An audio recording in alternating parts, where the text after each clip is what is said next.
한 번도 가서 섬기기가 어려운데 이렇게 이전에도 이 강단에 말씀 전할 수 있었고, 어제는 우리 교사님들 또 원하신 성도님들 모시고 꽤 긴 강의를 했는데 1시간 반 동안 정말 미동도 않고 들어주셔서 그게 감동이었습니다. 오늘도 우리 광성교회 존경하는 우리 어르신부터 정말 청년들까지 한 자리에 이렇게 말씀으로 같이 예배 드릴 수 있어서 감사하고, 또 우리 찬양단의 찬양에 아주 우리들 정말 잘 아는 찬양이지만 새롭게 우리 마음을 함께 들어서 하나님께 올려드릴 수 있어서 정말 할렐루야 감사했습니다. 한국은 또 명절이 다가옵니다. 그래서 좋은 것 같아요. 새해 복 많이 받으시기를 바랍니다.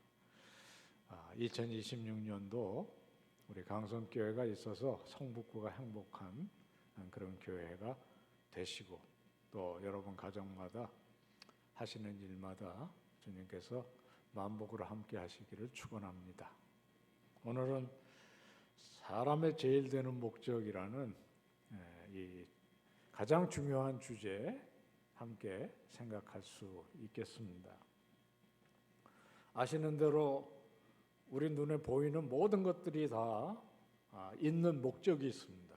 마이크가 없으면 제가 목소리를 한껏 높여도 뒤에가 잘 안 들리실 수 있잖아요. 또 이 강대상이 있으니까 제가 손으로 성경을 안 들고 말씀을 전할 수가 있습니다. 여러분들이 의자가 있으니까 앉아서 예배를 드릴 수 있고요. 그래서 대개 세상에 있는 것들은 단 하나의 목적 또는 그 물건 속에 새겨진 목적이라는 것이 있습니다.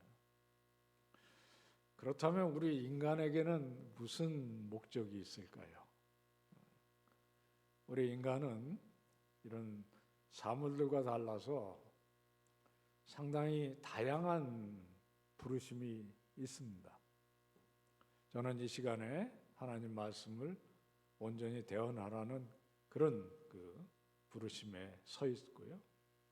우리 성도님들은 같이 하나님을 찬양하고 이제 각자의 삶에서 가정주부면 가정주부, 또 내일 아침엔 직장에도 출근하실 거고요. 또 우리 어르신들은 자녀들을 위해서 밤낮으로 기도하는, 하여튼 각자에게 부르심이 있지 않습니까? 제 학교에서 조금 전에 맷 교수님을 소개하셨는데 여러분들 잘 모르시는 분들이시죠? 그 중에 한 사람은 제가 처음 1994년에 한국에 와서 가르쳤던 학생 중에 하나입니다. 이제 같이 동역자가 되어 가는 거죠. 또 우리 정 목사님처럼 이렇게 신실하게 한 교회를 같이 섬겨가는 분들이 계시는데, 사람은 고정되어 있지는 않은 것 같습니다. 그래서 적당한 나이가 되어서 일을 이제 내려놓게 되어도 또 새로운 부르심으로 나아가는 거죠. 그래서 늘 그걸 찾아야 합니다. 특별히 우리 젊은이들은 그 씨름이 훨씬 더 거셀 수 있죠. 제가 학교에서 한 20여 년, 거의 30년을 가르치면서 학생들에게 제일 많이 들었던 질문이 제가 어떻게 살아야 할까요? 무엇을 위해서 살아야 할까요? 이런 질문이에요. 젊은이들은 늘 그걸 묻습니다. 20대 초반, 특별히 신학 공부를 하는 친구들은 정말 목회자의 길에 부르심을 받은 것이 맞으며 이것을 제가 어떻게 지킬 수 있나요? 이런 질문들을 해요. 그래서 그런 질문들이 이제 자주 들리니까 학생들이 찾아와서 쉽게 좀 같이 이야기를 하라고 제 연구실의 문을 늘 열어놓고 있었습니다. 이 교수님들이 좀 무겁잖아요. 이제 학생들이 모처럼 좀 얘기를 하러 왔는데 문이 닫혀 있으면 그걸 문 두드리고 들어오기가 쉽지가 않습니다. 그래서 문을 이제 제가 열어놓고 있는데 특별한 일이 없으면 열어놓으니까 저한테 굉장히 좋더라고요. 문을 열고 학생들이 다 지나가는 보는데 거기서 주무시고 있을 수는 없잖아요. 그러니까 열심히 공부하는 척하죠. 또 열심히 뭐 일도 하고요. 딴짓은 못하니까 좋은 거죠. 사실 문을 열어놓으면 오라는 학생보다는 뭘 팔러 오시는 분들이 그렇게 많이 오세요. 어떤 분들은 상당히 뭐라 그럴까요? 아주 소명감이 있어서 쉽게 안 가세요. 그래도 뭐 문을 열고 있어서 유익한 것이 많다고 생각해서 그대로 있었는데, 한 번은 학생이 온 게 아니고 저희 학교에서 제일 키가 크고 몸무게도 100kg이 넘는 이 거구에 또 얼굴 피부도 시커먼 친구가 찾아왔습니다. 이 친구는 저희 학교에서 영어를 가르치는 미국 사람입니다. 제가 이 친구를 뉴욕에 있는 콜롬비아 대학교라는 학교에 있는 분에게 소개를 받았어요. 같은 교회를 다니는 인연으로 제게 소개를 해줬고, 그래서 총신대학에 온 그날부터 어떤 면에 제가 가까운 사람이 되는 거죠. 이제 이 친구가 상당히 재밌어요. 그래서 와서 어떤 때는 지가 기분이 좋으면 형 그랬다가, 또 어떤 때는 좀 기분이 나쁘면 삼촌 그랬다가 난리도 아니에요.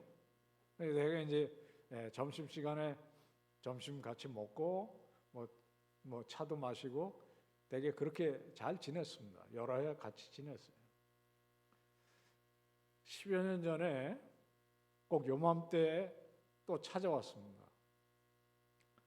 와서 이런 얘기 저런 끝에 야, 점심 먹으러 가자 그러니까 쉽게 안 일어나요. 그래서 왜 그러냐, 뭐 할 얘기 있으면 해라 그랬더니 꼭 묻고 싶은 질문이 있다는 거예요. 자기가 여기서 지금 6년 동안 아이들을 가르쳤는데 질문이 하나 생겼다는 거예요. 저한테 이렇게 묻더라고요. Am I wasting my life here? 이렇게 묻더라고요. 영어가 나와서 당황하셨죠? 죄송합니다. Am I wasting my life? 내 인생을 여기서 낭비하는 중이라고 생각하느냐고 묻는 겁니다. 이거 날카로운 질문 아닙니까? 내가 여기서 6년 동안 내 인생을 낭비하는 중이라고 생각하냐. 답이 생각난 게 아니고요. 부러웠습니다. 그냥.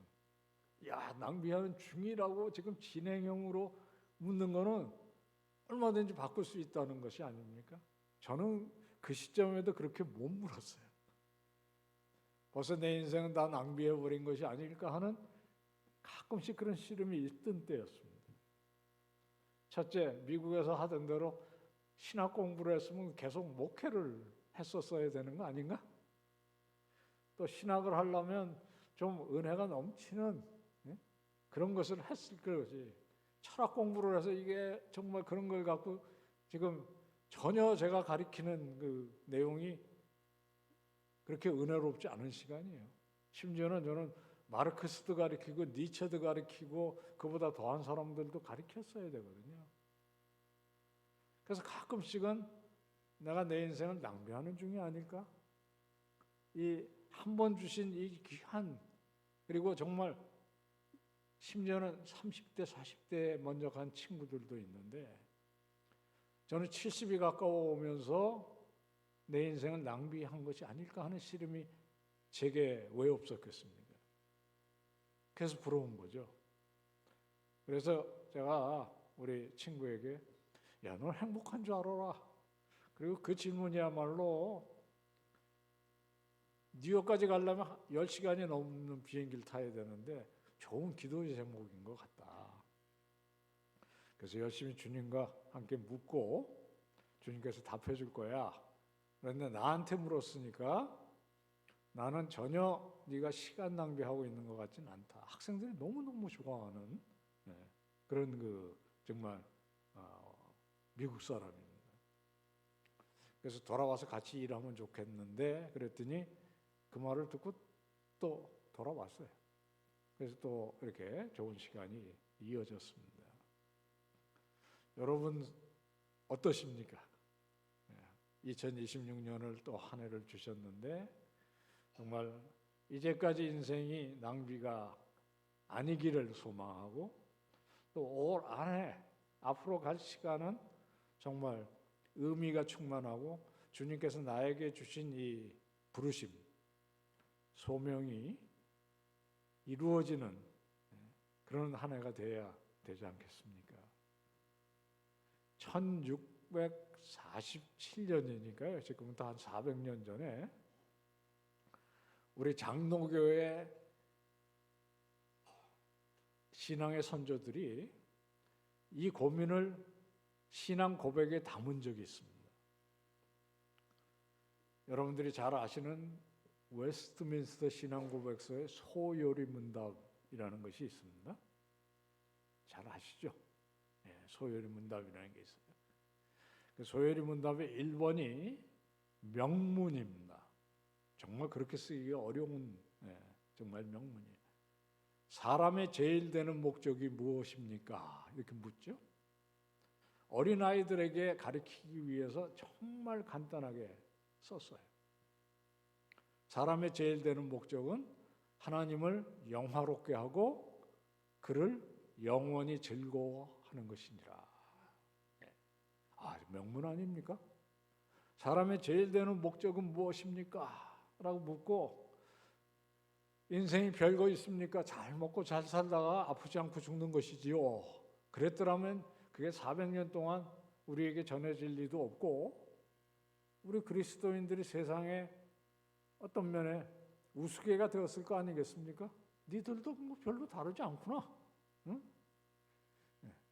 뭐 그거는 동창회 모임에 가도 그렇고 친척 모임에서 그러고 인생이 뭐 있냐, 잘 먹고 잘 사니까 그저 사는 동안 즐겁게 지내자, 이것이 인생의 다라면 참 우리가 돌이나 나무나 고양이나 강아지보다 나은 것이 무엇이 있겠습니까? 이것이 그리스도인의 품격 아닙니까? 우리 인생은 한번 태어나서 길으면 정말 100년인데요.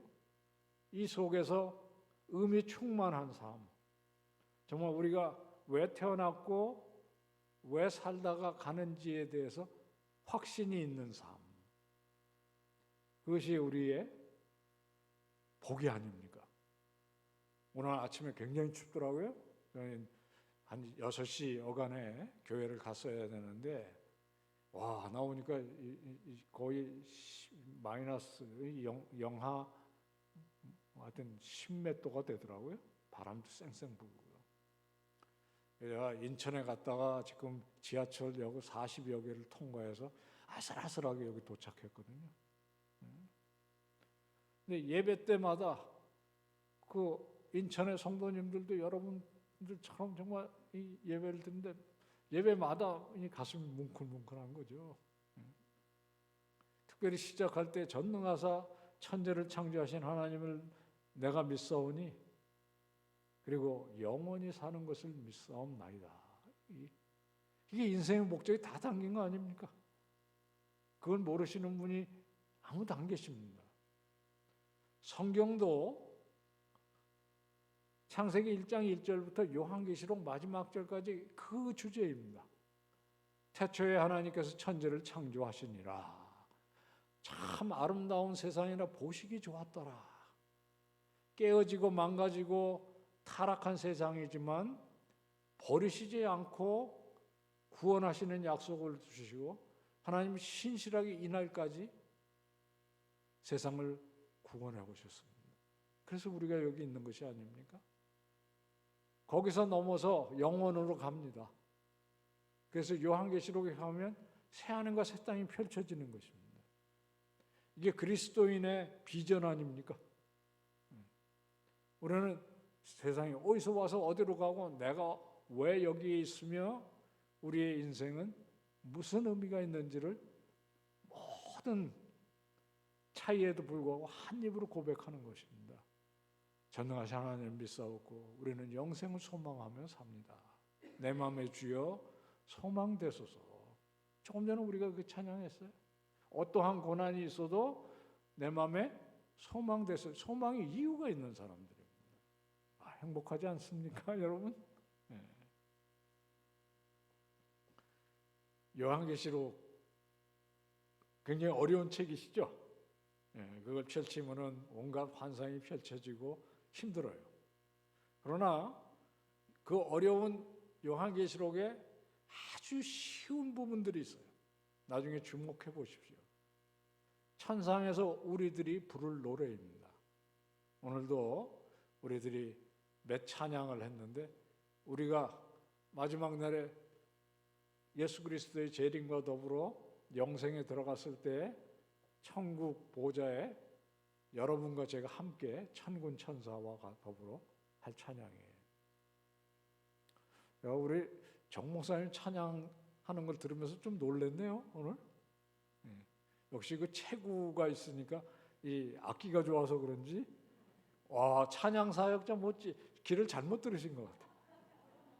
제가 지난주에 우리 찬양 사역자들 정말 그 초창기에 예를 들어 뭐 사랑의 종소리가 뭐 이런 거 쓴 김석윤이라는 분, 그 밑에 하덕규, 송정미, 또 최근에 뭐 요즘 이제 K-팝 비슷한 그 어린 20대까지 이렇게 한 자리에 모인 자리에 같이 있었는데요.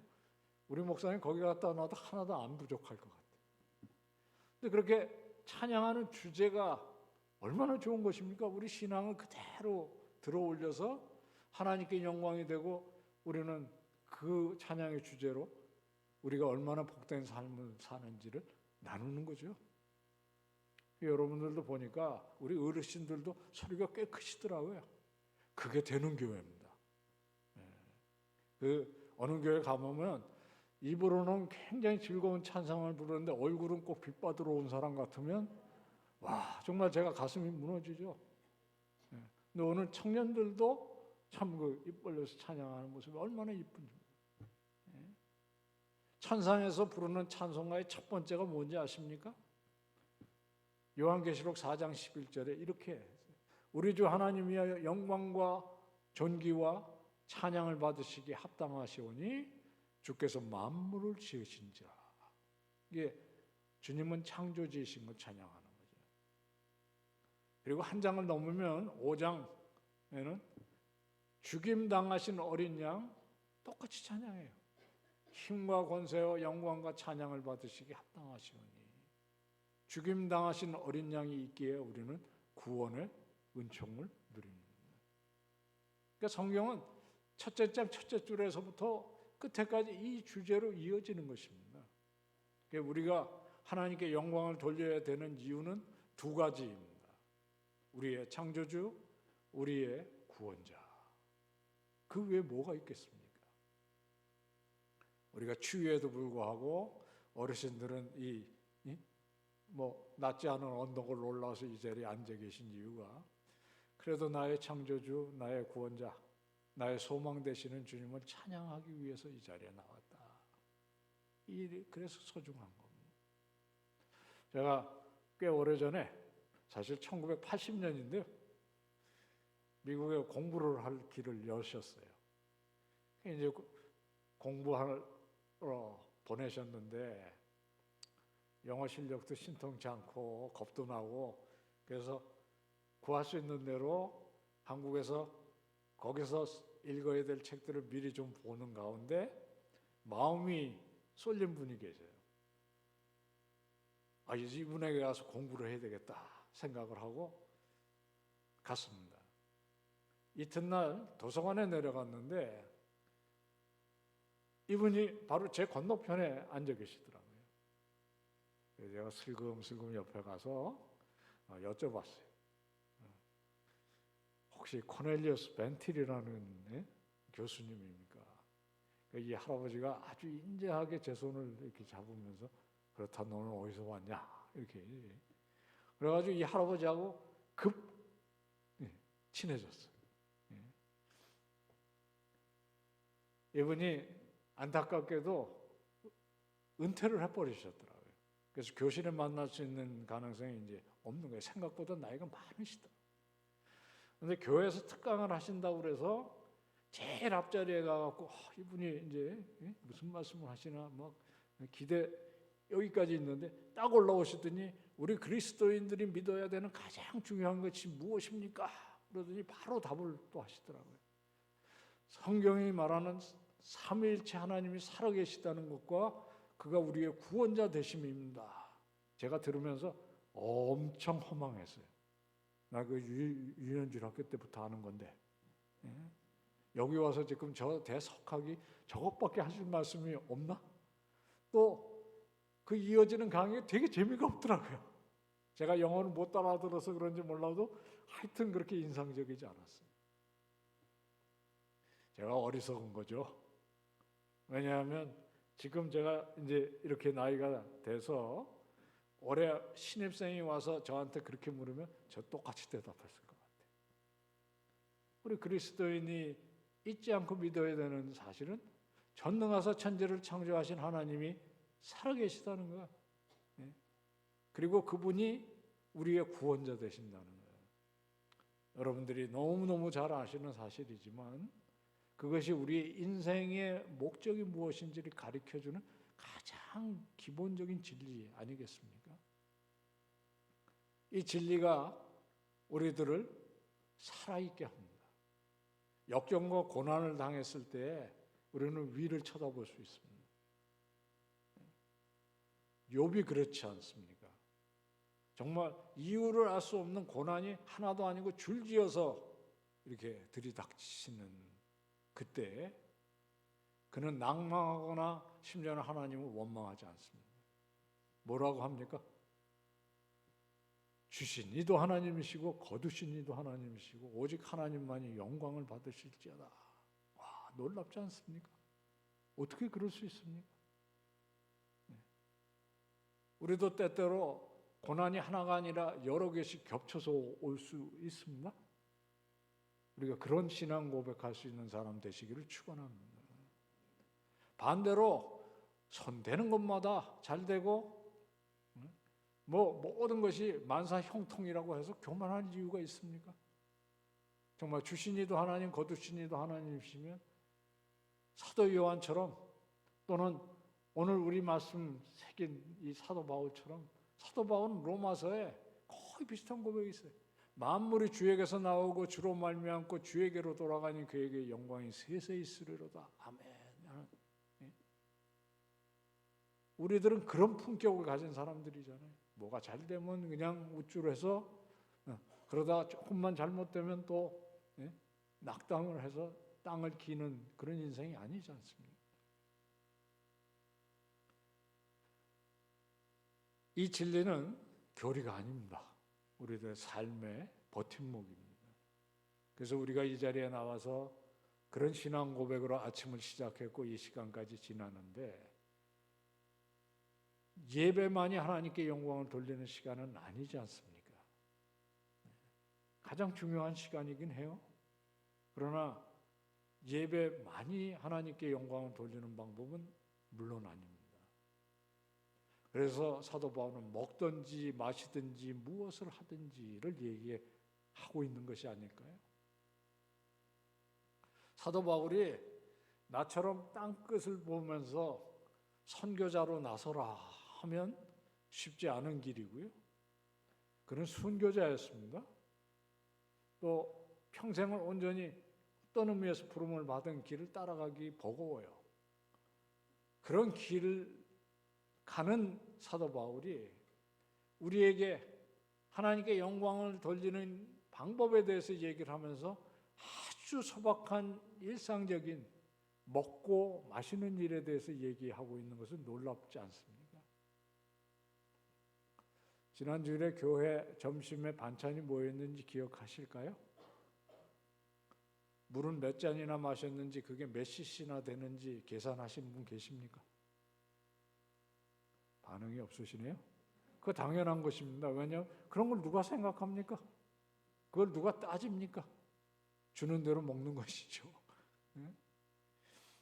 그러니까 먹든지 마시든지 무엇을 하든지라는 말에는 우리들이 일상에서 하는 모든 것들이 포함되는 것이죠. 내일 아침에 가족들이 출근하기 위해서 밥을 해주는 일부터 아이들 돌보는 일로 해서 직장에 출근해서 하는 일이며 모든 일이 다 하나님의 영광을 위해서 하고 또 모일 때에는 찬양도 하고 뒤에서 안 보이는 곳에서 봉사도 하고 섬김으로 교회는 하나님께 영광을 돌리지만 사실 우리들이 하나님의 영광을 돌리는 자리는 이 공간에만 이 울타리 안에만 국한되어 있는 건 아니라는 말 중요한 것입니다.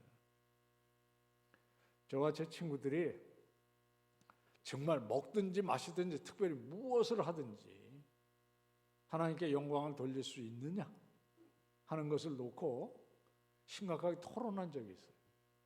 정말 채우기는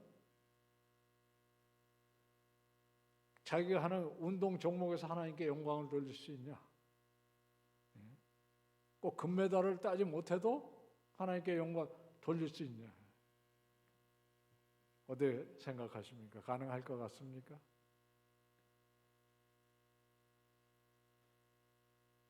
예술인이 그림을 그리든 조각을 하든 아니면 교사가 학교에서 성경이 아닌 다른 과목을 통해서 교육을 하면서 하나님께 영광을 돌릴 수 있느냐 하는 문제입니다. 왜 중요하지 않습니까? 한 친구가 그렇게 너무 어려운 질문을 하면 그거 쉽지 않으니까 우리 쉬운 질문부터 하자. 고스톱을 치면서 하나님께 영광을 돌리는 방법을 찾아보자 이렇게 됐어요. 예.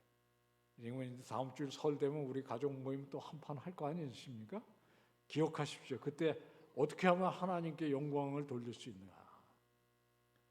이렇게 생각하다가도 막상 판돈이 보이기 시작하면 눈이 빛이 나기 시작하죠. 그러고 신경을 곤두시키시면 안 되는 거 아시죠? 자, 그 아슬아슬한 그 판에 어떻게 하면 하나님께 영광을 돌릴 수 있을까? 야, 그 그럴듯한 질문이다 싶어서 우리가 정말 진지하게 토론을 했어요. 방법. 한 친구가 적어도 판돈에 욕심내지 말자. 따는 사람은 11조 이상 반드시 헌금을 해야 된다. 남에게 바가지 씌울 생각은 처음부터 하지 않는다. 등등 이렇게. 진짜 압권의 답은 이거였습니다. 시작할 때 통성기도로 시작한다. 마칠 때 주기도문으로 패야 한다. 웃을 일입니다. 그러나 웃을 일만은 아닙니다. 아침에 일어나셔서 새벽 기도로 시작하시고 하루를 동행해 주신 주님께 감사하면서 내일을 소망하는 기도로 마치는 것이 훌륭한 일이죠. 아침에 하나님 말씀을 읽고 그 말씀 붙들고 하루를 살고 주님 오늘도 동행해 주심 감사합니다로 마치는 거 중요해요. 진짜 중요한 거는 그 사이에 뭐를 했느냐가 아니십니까? 우리 그리스도인들이 그렇게 살면 정말 오늘날 대한민국 사회에서 교회를 존경하고 칭찬하고 그러지 않았겠습니까? 저 사람들은 달라, 뭐가. 정말 우리들의 삶이 하나님께 영광을 돌리는 삶이 교회 안에서만이 아니라 오히려 교회 바깥에서 직장이면 직장, 우리들이 만나는 사람들과의 사이에서든지 언제 어디서나 무엇을 하든지 하나님께 영광을 돌리는 삶. 오늘 그것에 대한 말씀 아니겠습니까? 위대한 하나님의 말씀이시죠. 오늘 우리가 영광스러운 예배, 은혜로운 예배를 드리고 이제 문을 통해서 나아가면 거기서부터 시작입니다. 다음 주일에 다시 저 문을 통해서 이 자리에 들어오기까지 그 월, 화, 수, 목, 금, 토의 삶이 예배가 되어야 된다는 것이 우리 기독교의 특별히 장로교의 특징입니다. 우리 하나님은 이 좁은 공간에서 짧은 시간에 찬양을 통해서만 은혜 되는 또 하나님의 영광을 받으시는 그런 좁은 분이 아니세요. 하늘은 하나님의 영광을 선포하고 궁창이 그 손으로 하신 일을 나타내는 분입니다. 우리가 뭘 해서 하나님께 더 영화롭게 되겠는가? 아닐 수 있습니다. 왜요? 오늘 아침에도 보셨을 거 아닙니까? 해는 뜨면서 찬란한 빛으로 하나님께 찬양합니다. 우리들이 찬양 안 하면 돌들이 일어나서 찬양한다 그러지 않습니까? 추위는 추위대로, 더위는 더위대로 온갖 세상 만물이 사실 창조주를 찬양하는 거예요. 그것도 새겨져 있습니다. 해는 환하게 비치는 게 하나님의 영광이고요. 여러분 달 한번 생각해 보세요. 달. 우리가 다 아는 대로 달은 시커먼 돌덩이입니다. 그런데 밤이면 그렇게 환하게 비쳐서 또한 하나님의 영광을 드러낼 수 있는 이유는 딱 하나입니다. 태양빛을 가리지 않으니까 그렇게 하는 거거든요. 우리 신앙의 선조들이 이 구절을 해석하면서 고면을 썼어요. 우리는 달과 같아서 빛은 없지만 하나님의 형상으로 하나님의 딸과 아들로서 하나님의 선하심, 인자하심, 하나님의 사랑 많으심을 반사할 수 있다는 거죠. 조건이 딱 하나 있습니다. 가리지를 않아야 되는 거죠. 우리들이 그런 말을 가끔 부끄럽게 하잖아요. 내가 하나님의 영광을 가리고 있지 않을까. 우리 교회가 하나님의 영광을 가리는 것이 아닐까. 저는 사실 우리 시대에 한국교회가 정말 하나님의 영광을 가리지 않았으면 하는 소망이 있습니다. 우리는 하나님의 영광을 드러내야 되는 사람들인데 한국교회는 그런 시절들이 있었습니다. 지금도 광성교회가 있어서 성북구에는 하나님의 영광이 빛나는 줄 믿지만요. 한국교회 140년 이 기독교 역사 중에 특별히 초창기에 나라가 망하고 민족의 소망이 없을 때 소망을 준 유일한 공동체가 사실 교회 아니었습니까? 그래서 예수 안 믿는 사람들이 예수 믿기 전에 교회에 찾아 들어온 이유가 그거 아닙니까? 수많은 사람들이었습니다. 제가 언젠가 책을 하나 읽었는데 책 제목이요. 새 하나님 새 나라였어요. 새 하나님이 오시니까 나라가 새롭게 됐다. 여기 기독교 지도자들에 대한 얘기인데요. 특징이 뭐냐면 목사님이 한 분도 안 계세요. 윤치호, 안창호, 서재필, 줄줄이 이렇게 다 정치가들, 사회 지도자들, 조만식. 그 사람들이 다 장로님들이고 소위 제가 안 쓰는 말인데 평신도들이셨어요. 여러분 같은 분들이셨어요. 그 민족의 소망이 되었던 사람들이죠. 교회는 그런 식으로 우리 하나님은 사랑 많으시고 소망의 근원 되실 수 있는 분이라는 걸 사회에 보여줄 수 있었습니다. 지금은 왜 우리는 못할까요? 못해야 되는 이유가 있을까요? 사실 교회의 문제점을 이야기하라면 여러분보다는 제가 더 많이 알 겁니다.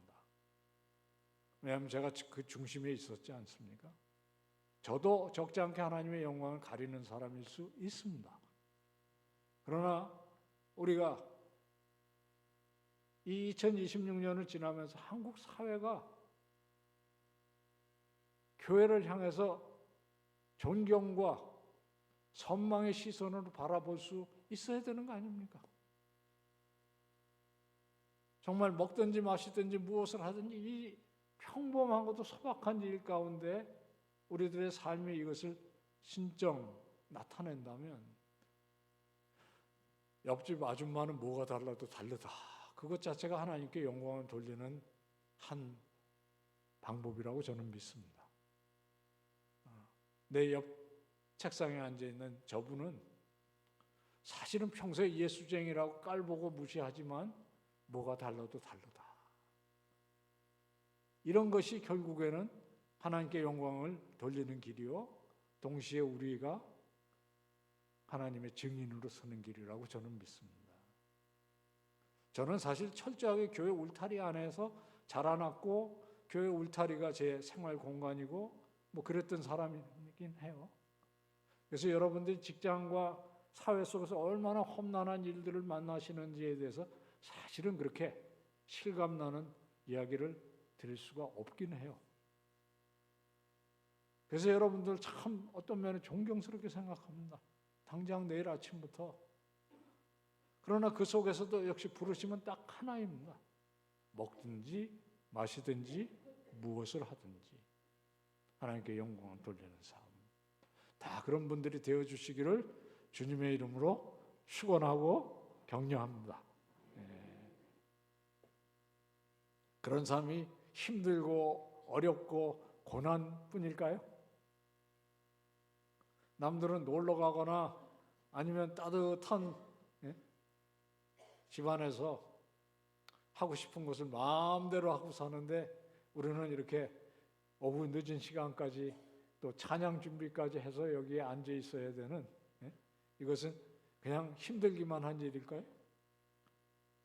여러분 가운데 보니까 여기 힘들게 앉아 있는 분은 한 분도 안 계시는 것 같아요. 진심입니다.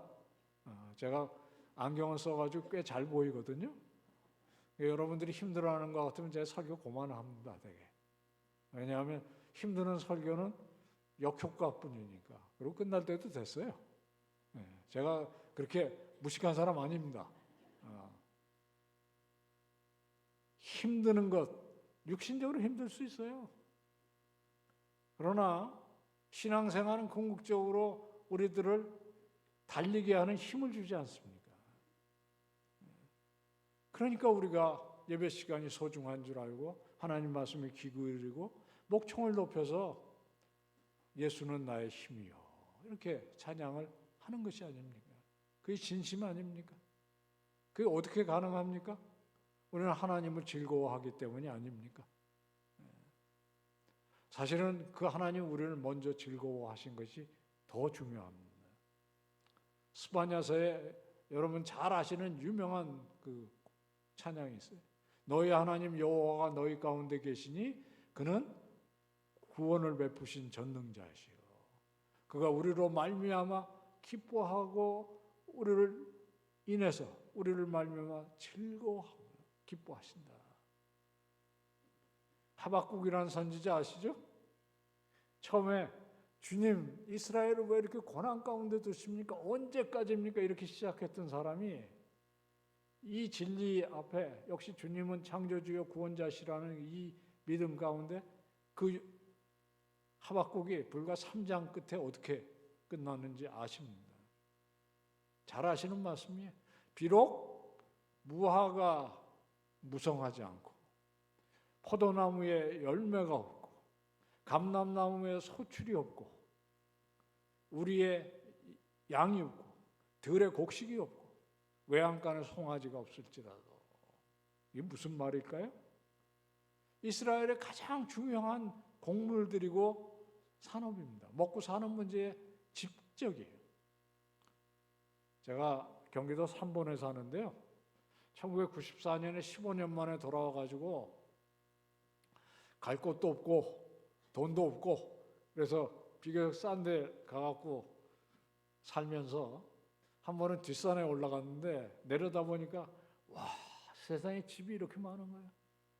삼본에도 아파트 투성이 그 옆에 넘어가면 평촌 이쪽으로는 과천 끝없이 아파트가 펼쳐지는데 딱 드는 생각이 왜 나는 집이 없을까? 야, 참 서글프더라고요. 포도나무에 열매가 없고 감람나무에 소출이 없고 지금 남들은 불과 몇 달 사이에 산 주식이 4배가 뛰었다는데 나는 주식은커녕 이렇게 슬픈 마음이 들 때 정말 옛날하고 달라서 옛날엔 다 어려웠잖아요. 근데 지금은 뭐 뛰는 사람은 이렇게 뛰고 우리는 여전히 걷지도 못하고 기고 있으면 마음속에 쓴마음이 왜 아니 들겠습니까? 그럴 때 이 말씀이 우리들에게 사실은 힘이 되는 것인데 이것은 헛된 위로가 아닙니다. 결국 인생의 목적과 의미는 하나님께서 정하신 것이고 하나님께서 내게 재워서 딱 주신 소명이라는 것이 있고 그 소명에 충실한 삶이 복된 것이라 믿는 믿음. 그 가운데 나를 사랑한 십자가를 지신 여호와 예수 그리스도의 성령님의 은혜를 즐거워할 수 있는 것이 그리스도인의 힘입니다. 그래서 이런 말씀들은 교리라고 할 수는 없습니다. 왜냐하면 직접적으로 우리들에게 주시는 삶의 기준이니까요. 오늘 우리가 함께 읽은 그 말씀의 첫 단어가 뭔지 기억하시죠? 그런즉입니다. 그런즉. 사도 바울은 편지를 쓸 때 반을 딱 나눠서요. 앞에는 구원의 교리를 쓰고 거기서 끝나지 않습니다. 로마서는 11장에 아까 말씀 이는 만물이 주에게서 나오고 주로 말미암고 주에게 영광이 돌아간다는 찬양을 하고 로마서가 끝나진 않아요. 12장 1절에 딱 그러므로 사랑하는 형제들아 하나님의 모든 자비하심을 너를 권하니 너희 몸은 거룩한 산제물을 드리라. 에베소서는 전체가 6장인데요. 정확하게 4장 1절에 그러므로 그런지 어떻게 살아야 되냐. 그리스도와 연합한 삶을 살아라. 골로새서는 4장인데 3장 1절에 위의 것을 찾으라. 이게 그러므로가 어떤 그러므로냐면 우리는 구원받은 하나님의 딸과 아들로 품에 있는 삶을 살려면 그러므로의 삶을 살아야 된다는 거예요. 그러므로의 삶. 교리와 윤리를 넘어가는 것인데 오늘 여기서 우리는 이 그러므로를 새기고 돌아가게 될 것입니다. 하나님을 즐거워하는 삶을 사는 삶으로 나아가게 되는 것이죠. 제 친구가 영국 사람으로서 자기 선조들의 이 위대한 신앙 고백이 명문인 건 아는데 그 답에 뭔가 자기 마음에 이렇게 걸리는 부분이 하나 있다는 거예요. 그래서 뭐냐 그랬더니 영어로는 이 고백이 첫 번째 하나님을 영화롭게 한다. glorify him 이렇게 되어 있고요. 두 번째는 enjoy him forever 이렇게 되어 있습니다.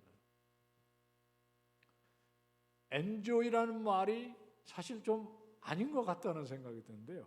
그래서 왜 그러는데 그랬더니 자기는 enjoy 그러면 자동적으로 코카콜라가 따라 나온대요. enjoy 코카콜라. 어려서부터 하도 콜라를 좋아하는 데다가 콜라 병에 딱 그렇게 써 있어요. enjoy 코카콜라. 그 다음에 자판기에 가면 시뻘겋게 이만한 통에 큰 글씨로 enjoy 코카콜라 이렇게 써 있어. 그게 각인이 되어가지고 자기는 enjoy라면 코카콜라부터 떠오르는데. 그 제가 듣고 보니까 와 영어를 우리가 번역을 해서 쓰지만 우리말이 훨씬 좋다. 우리 하나님이 즐기자 뭐 이렇게 하는 거 아니잖아요. 즐거워합니다. 어떻게 즐거워합니까? 이 즐거워한다는 말은 사실 기독교 신앙의 가장 소중한 특징입니다. 우리는 하나님을 즐기지 않습니다. 하나님을 부리려고 하고 뭐가 생기면 기뻐하고 안 주시면 화내고 그런 신앙이 아니에요. 이걸 뭐라고 부릅니까? 관계적 신앙이라고 해요. 우리 하나님은 우리를 흙으로 빚으시사 종으로 실컷 부려먹고 죽으면 흙으로 돌아가라고 내팽개치시는 분이 아니시라는 거죠. 우리는 흙으로 빚어졌지만 죽을 때 흙으로 끝나지 않습니다. 우리는 영생이 기다리고 있는 것입니다. 우리는 하나님 존전에서 그와 더불어 영원히 함께 영생 복락으로 복을 받는 사람들입니다. 믿으시기를 축원합니다. 그리고 그것이 여러분들의 삶에 힘되시기를 원합니다. 하나님은 우리를 소모품으로 여기시지 않으신다는 거죠. 얼마나 소중합니까? 세상에서 제일 가슴 아픈 때가 언제예요? 남이 나를 소모품으로 여길 때 아닙니까? 적당히 쓰고 65세가 되면 그냥 알아서 사세요. 뭐 은퇴하는 사람들이 힘든 게 그런 거 아닙니까? 우리 하나님은 용도 폐기라는 것이 없으세요. 이 놀라운 것이 신학의 교리에도 그대로 들어 있습니다. 하나님 우리를 지으신 분이시고요. 우리가 하나님의 지으신 목적을 떠나서 마음대로 살다가 깨어지고 망가졌을 때 버리지 않고 예수 그리스도를 통해서 구원하시는 분이세요. 죄를 사하십니다. 거기서 끝입니까? 아닙니다. 죄를 사해서 의롭다 칭하시는 분이세요. 이 자리에 우리들이 나올 때 한 주간의 삶의 부족을 회개도 하지만 담대한 마음으로 나옵니다. 우리는 의인입니다. 왜냐하면 하나님께서 우리를 의롭다 칭하셨기 때문에. 그리고 그게 끝이 아닙니다. 우리를 자녀 삼으십니다. 예수를 믿는 사람에게 하나님께 주신 권능이 하나님의 딸과 아들이 되는 권세를 주셔서 우리가 여기서 예배하고 찬양을 할 뿐만 아니라 하나님께 온갖 요구를 기도로 올려드린다. 그런데 놀라운 거는 그 유치찬란한 기도가 점점 기도하면서 거룩해져 간다는 거 아닙니까? 여러분 그렇게 성장하시지 않으십니까? 뭐 어떤 때는 정말 몸부림을 치고 이 자리에 들어와 가지고 막 눈물 콧물 흘리다가도 기도하다가 정말 하나님의 뜻을 발견하면서 평안이 찾아오고 나도 모르게 거룩한 사람이 되어가는 것이 아니겠습니까? 그게 성자 우리 성도들의 품격 아닙니까? 이게 어려운 말로요. 사죄, 칭의, 양자, 성화 뭐 이렇게 사실 그런 어려운 말 쓸 필요가 없어요. 그러니까 광성교회가 존재하고 우리 정 목사님과 여러 사역자들이 장로님, 권사님과 더불어 우리 성도들을 이끄는 이유는 딱 하나예요. 우리가 어느 날 거룩한 사람이 되는 거죠. 그 기준이 하나님의 온전하신 그 모습으로 이끌어내시는 것입니다. 우리 그리스도인들이 그런 비전에 대해서 참 잘 인식을 못하나 봐요. 저도 예수를 믿어가면서 이 날이 더할수록 온전하고 순전하고 성숙한 그리스도인이 되어야 되는데 방법은 하나입니다. 교회가 시키는 대로 열심히 성경 고라면 열심히 보고 혼자 깨닫는 것이 한계가 있으면 교육할 테니까 좀 와서 참여하고 열심히 배우고 열심히 같이 기도하고 그걸 제자훈련이라고 부를 수도 있고 온갖 훈련이 있는데요. 그런 가운데 그것이 없으면 우리는 거룩해지지 않습니다. 근데 이게 짐입니까? 전 짐이라고 생각하지 않습니다. 힘이라고 생각합니다. 그런 열심이 있고 그 속에서 생기가 흘러넘치는 우리 어르신이 계실 때 젊은 사람들이 그것을 보고 여기 뭔가 있다. 그렇게 되는 것이 아니겠습니까? 그리고 그런 공동체가 모여서 예배 드릴 때 행여라도 지나가는 사람이 우연히 들렸는데 우와 이건 뭐냐 이렇게 되는 거 아닙니까? 저는 그런 교회들을 봅니다. 저는 그런 교회에서 소망을 봅니다. 오늘 아침에도 그런 교회였고요. 어제도 여기서 우리 교사 교육하고 제가 또 다른 교회를 가는데 거기도 또 그렇고요. 이런 교회가 한국 교회를 회복시킬 줄로 믿고 적어도 성북구에서는 아니면 서울에서는 우리 광성교회가 그런 교회 되시기를 축원합니다. 이름이 광성교회 아닙니까? 네? 이제 마치겠습니다. 눈치는 있어야 하니까.